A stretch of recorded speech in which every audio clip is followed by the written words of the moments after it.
the WDHA Homegrown Spotlight, and I'm pretty stoked to have the band Almost There actually here today to talk to you guys. They opened up one of our Rock the Parks with The Rat, our sister station. They're amazing, so let's talk to them and hear what they have to say. What's up? Welcome to the DHA Homegrown Spotlight. I'm Lindsay Klein with Almost There. I've got Zach, Mike, and Ed. Only three. I'm doing good. So it's great to have you guys. It's great to be here. You can really wail, both of you, actually. Well, thank you. Kind of like Cassandra. I say that a lot, but you're whalers. And I'm sure you have your own whaling system as well. Yeah, Mike actually he's been doing some vocals too. He kind of copped out today though. But no, he's got a good voice. Good.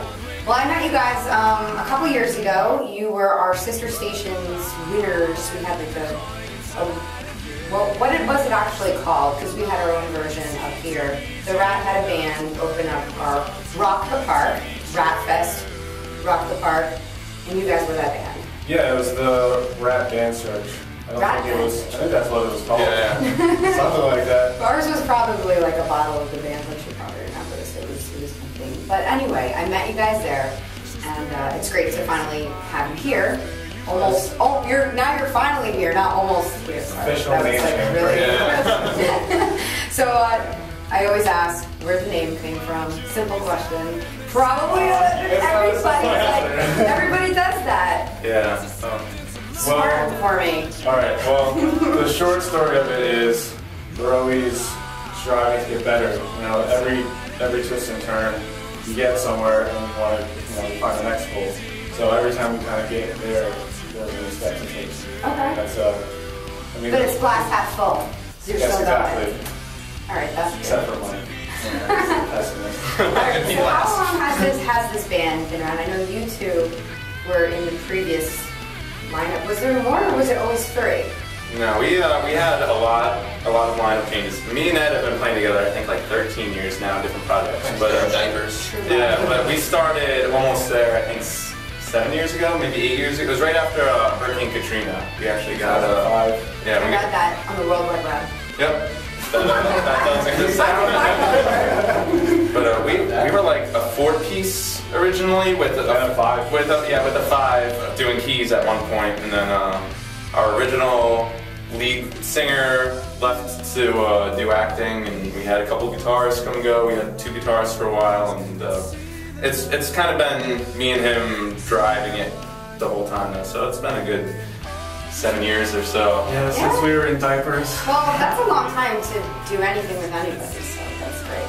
A band is a relationship. You don't even want to know what they've done. Yeah, absolutely. Yeah, we'll keep this FCC friendly list for a radio website.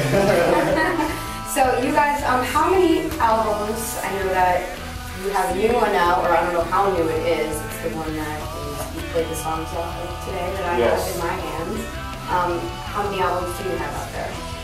Well, that's our first full length. We put that out this spring, and then we've got 3.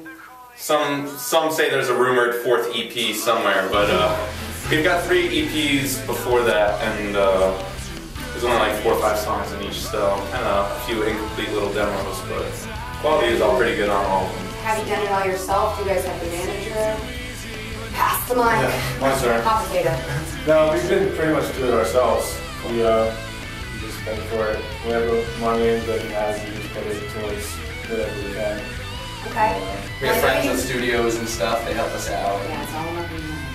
Good friends help. Exactly. Good friends really help. So you guys are on the road right now, and how are you capable of doing this? Is this your only job, or do you have other jobs that you can hold? You're laughing at me. That's a good question. Well, yeah, we all have jobs. Zach and I have more formal jobs. I teach guitar, but it was easy for me to take off. I just, I had 20, 30 students, and I just gave them all hour lessons last week, and then I can take the week off. So I'm not actually missing one. Okay. That's last week. Yeah.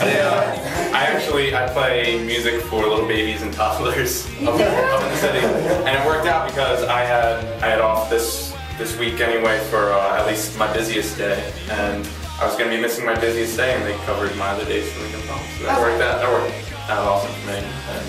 And I do the same thing as Ed. I give lessons and I run a little music studio back home in Pocono, so it's good to be able to get time off from the tour and whatnot, you know? So you can make your own schedule. Better than when I used to work in the kitchen and have to do weddings every night, you know, it's harder to tour definitely. Right. So being on the road, when you guys take this opportunity to get out there, what's your favorite part about doing it? It's just awesome playing in a different city every night. Like, we just love playing, you know? We're all about the music and playing in front of different crowds every night, meet new people. We just played in Pittsburgh last night and we met, like, so many cool new people. There's a good scene out there in, like, different areas. Probably helps that amazing Facebook page that you guys have. That's true. Which you need to check out. It's really funny. You do a great job. Facebook.com/almost there. Shameless plug. Well, it's really important to, you know, as we were talking about off camera, how it's like you have to learn how to market yourself. Yeah. And you've done a great job. It's all about social media. Oh yeah. But it's also, you know, about playing. So this obviously helps getting on the road. Yeah, no, being on the road, my favorite part is just being on the road in general. You know, I didn't get to travel a lot and go on vacations like a lot growing up. You know, So it's like a vacation. exactly. For me, this is like I get to see all this different landscape and like we're going through these crazy like rolling hills in Pennsylvania and. Like I said, a lot of cool people. Every different city is, even like the small towns have some really cool people and cool music scenes going on. So it's cool seeing what everyone has to offer. Well, when you're here, where do you like to gig? And I also want to hear about this prom that you played that you talked about before. Because that's first for me, hearing about one of my bands playing a prom. Well, Let's start with the venues that are maybe up to my age crowd. We're 18, I don't know. we play the Saint a lot. Saint is one of my favorite places. You guys are like in Asbury Park. Yeah, we're Okay. very Asbury. Mike is from Pennsylvania, but Somebody's the got me out majority is to Asbury. I'm a traveler. Yeah. But we do a lot of like Saint shows with Stone Pony. Really like the Saint. The Saint's like the perfect size where even if it's a small show, it still looks really packed. Yeah. And it's always more fun when the show is packed. Wonder Bar is real cool. Yeah, Wonder Bar is really cool. Okay. Do you guys do the city at all, or Hoboken? Yeah, we play Sullivan Hall. We've done the Bitter End. Bowery Electric. Yeah, Bowery. Mercury Lounge.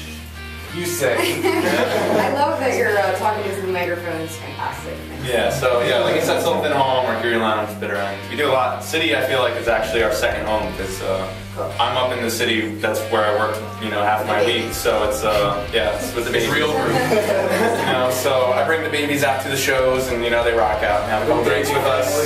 Baby mosh Wonderful. whiskey shots. Here, Timmy. You definitely don't mess up the bathroom, just the dance floor, right? Yeah. So what about this prom? How'd you get that? Is that like normal? You guys do all kinds of gigs? I mean, we haven't done all kind of gigs, but this worked out. We've got a little fan base in like Levittown area, like Bucks County, Pennsylvania, and we started playing a couple shows out there. And I guess they were supposed to have Katy Perry or something this year. So this is like the #1 prom in America. They had John Mayer headline one year and Maroon 5 another year. It's a Pennsbury High School prom. And Katy Perry had to cancel. She knew somebody who knew someone, but she had to cancel for a tour. And they couldn't find an act last minute to replace it, so Katy Perry personally messaged us. Well, that's a happy accident, right? it worked out great, and it was a crazy prom. They had it decorated from like ceiling to floor, the entire school. There's murals and like animatron, you know, big moving dinosaurs and volcanoes, and yeah. Well, that's good for them. I would never do that.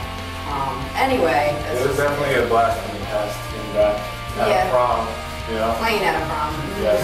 That's cool. So are you guys going to make more albums, make more music? We're actually quitting after today. Oh, yeah. So last night. Almost forgot about that. Almost there, glass not half full. Well, we're working on new songs right now. And since he has his own studio, he's been recording stuff there, and a couple people that can help kind of make finalized versions of the song. So we're gonna, I guess, even more do it yourself from now on. But we're still definitely making more music, more songs. Official. This will be the first album I get to do with you guys. Yes. Finally. So I ask bands when they come in, the last question, piece of advice for like a new local artist, you guys have learned a lot, maybe. Yeah. You've been doing this for a while. Like, what would you tell kids or just anybody, any age, just starting off in the original scene now? I would say, I always try to say, keep practicing, keep trying to get better, keep playing, keep meeting new people. And a lot of like young bands seem to kind of have this competition with each other. And the way that bands always succeed is finding friends and other bands to support each other. We definitely have to get back to that. Anybody else want to say? Yeah, one thing I always see is young bands coming up always want to play like the big venues and play these huge shows and end up being forced to sell hundreds of tickets in order to get on these shows.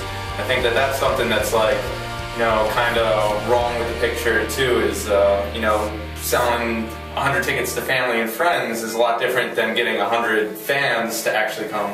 So I like to tell bands to start with small venues and like build your way up. If you can't put together a good show of local bands at a small venue, then you don't have, there's no business trying to play these huge shows and, bring in 150 of your uncles and cousins to, that's like, that doesn't support the scene at all. That's, in the long run, probably negative for the scene, Try and build something small, get a cool little local scene, like a real scene.